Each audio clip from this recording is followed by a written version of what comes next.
আজ আপনাদের জন্য নিয়ে এসেছি একেবারে ঘরোয়া স্বাদের অসাধারণ একটা বাঙালি রান্না, ঝিঙে চিংড়ি।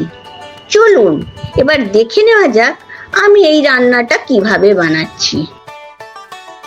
প্রথমেই আমি 500 গ্রাম ঝিঙে আর 3টে আলুকে ছোট ছোট করে টুকরো করে নিলাম।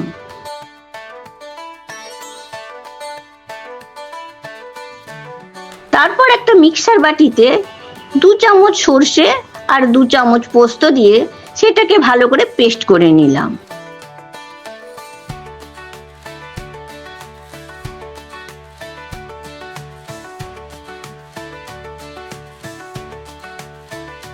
তারপর কড়াইতে একটু সর্ষের তেল দিলাম, দিয়ে তাতে নুন হলুদ মাখানো চিংড়িগুলো দিলাম, দিয়ে একটু ভালো করে নাড়াচাড়া করে ভেজে নিলাম।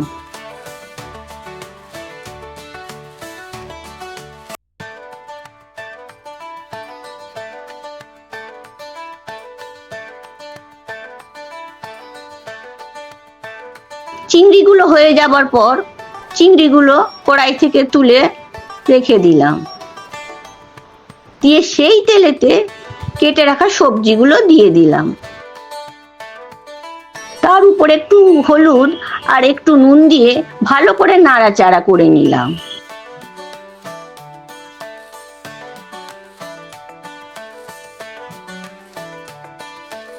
তার উপরে সর্ষে পোস্তর পেস্টটা দিয়ে দিলাম, দিয়ে মিক্সার বাটিতে একটু জল দিয়ে সেই জলটাও দিলাম, তার উপর ভাজা চিংড়িগুলো দিয়ে দিলাম।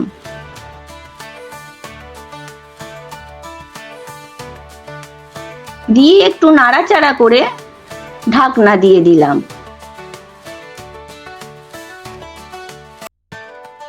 দিয়ে হয়ে যাবার পর তার উপর একটু কাঁচা সর্ষের তেল দিয়ে নামিয়ে দিলাম। ব্যাস, রেডি আমাদের ঝিঙে চিংড়ি।